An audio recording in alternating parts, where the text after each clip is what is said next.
बताते हैं, निर्वाचन आयोग ने 334 दलों का रजिस्ट्रेशन रद्द कर दिया है। पंजीकृत गैर मान्यता प्राप्त राजनीतिक दल को हटा दिया गया है।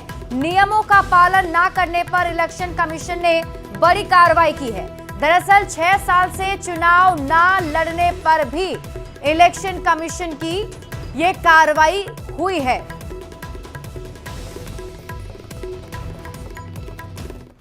एक और बड़ी खबर आपको बताते हैं, निर्वाचन आयोग ने फर्जी वोटर कार्ड को लेकर आरजेडी नेता तेजस्वी यादव को एक बार फिर से नोटिस जारी कर दिया है।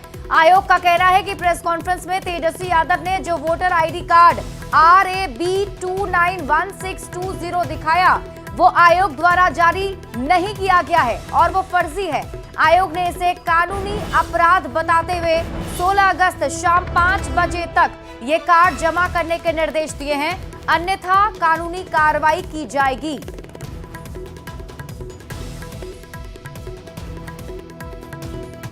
तो एसआईआर के मुद्दे पर आरजेडी सांसद मनोज झा ने कहा है कि तेजस्वी यादव ने लिखित में जवाब दे दिया है। अब 2 एपिक कार्ड के सैकड़ों उदाहरण आ गए हैं। चुनाव आयोग को पहले के चुनाव आयुक्तों को देखना चाहिए, उसके बाद फैसला लें, वरना बांग्लादेश के चुनाव आयोग की जो हालत हुई थी उसी दिशा में चीजें जा रही हैं।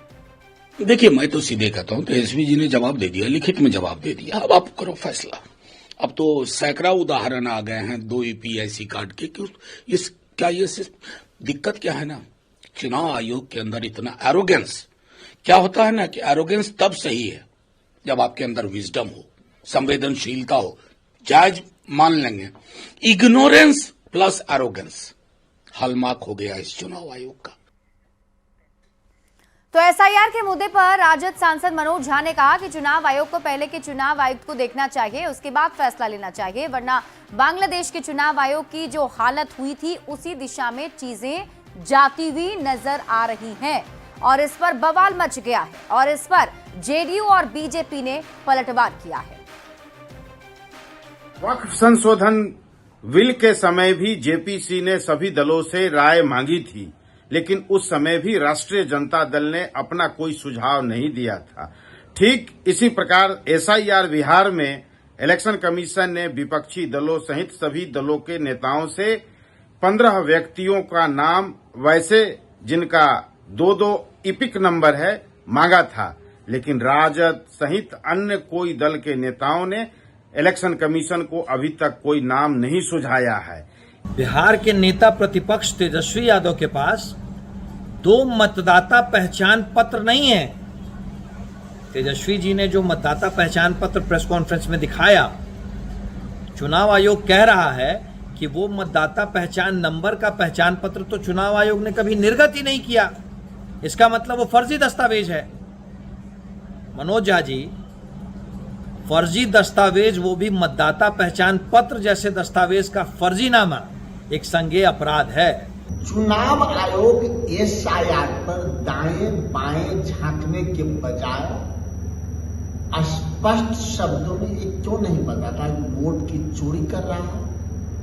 वो तेजस्वी यादव से सवाल तो पूछ रहे हैं, लेकिन राहुल गांधी जी प्रेस कॉन्फ्रेंस करके तथ्यों के साथ कर्नाटक के महादेवपुरा में किस प्रकार से 1 लाख वोट की चोरी की गई, उन्होंने तथ्यों के साथ प्रस्तुत किया। तो तेजस्वी यादव को फिर से नोटिस जारी करने पर सियासत अब गर्मा गई है। इधर कानून के जानकार का मानना है कि जन प्रतिनिधि अधिनियम के तहत कोई भी एक व्यक्ति अपना 2 मतदाता पहचान पत्र नहीं रख सकता है। अगर वो रखता है तो उसमें से एक जाली है और उसे हर हाल में गलत माना जाएगा। इस तरह के मामले में 1 साल की सजा का प्रावधान है और ये जमानतीय धारा भी है। लेकिन इसके अलावा अगर कोई धारा लगती है तो उस शख्स के लिए मुश्किलें बढ़ेंगी, क्योंकि ये अपराध की श्रेणी में आता है। क्या कहते हैं पटना हाईकोर्ट के अधिवक्ता केडी मिश्रा को, आप सुनिए।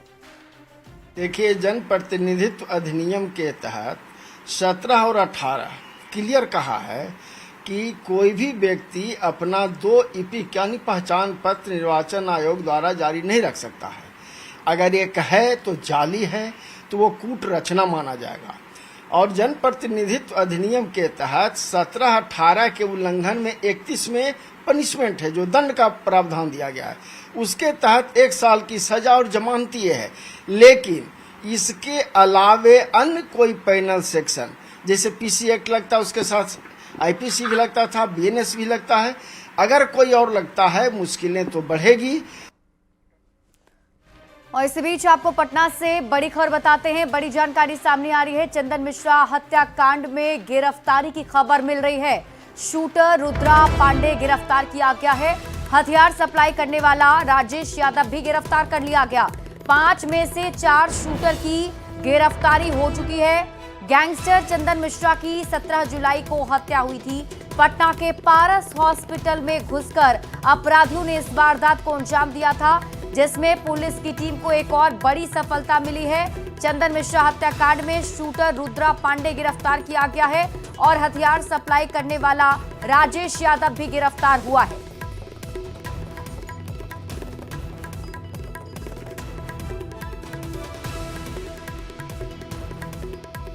और न्यूज 18 संवाददाता संजय कुमार अधिक जानकारी के साथ जुड़ गए हैं। संजय, लगातार इस पर कार्रवाई पुलिस की तरफ से की जा रही है। अब एक और बड़ी सफलता, क्या कुछ अपडेट इस पूरे मामले पर अब तक?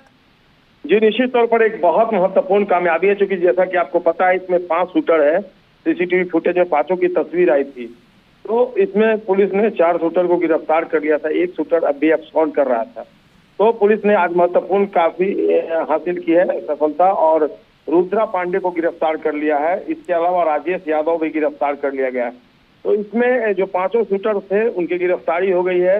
और राजेश यादव वही वो शख्स है जिसने रेकी की थी और उसने हथियार उपलब्ध कराया था अपराधियों को, तो उसकी गिरफ्तारी भी काफी महत्वपूर्ण है। और ये सबसे बड़ी बात और सबसे बड़ा खुलासा यही हुआ कि अब तक की पूछताछ में जो राजेश यादव है उसने बताया है कि जो पुरलिया, वेस्ट बंगाल में पुरलिया जेल है, वहाँ शेरू सिंह जो बंद है, उसी के कहने पर उसने इस पूरे कांड में रेकी की थी और हथियार उपलब्ध कराया था। संजय, आप इस खबर पर नजर बनाकर रखिए। शुक्रिया इस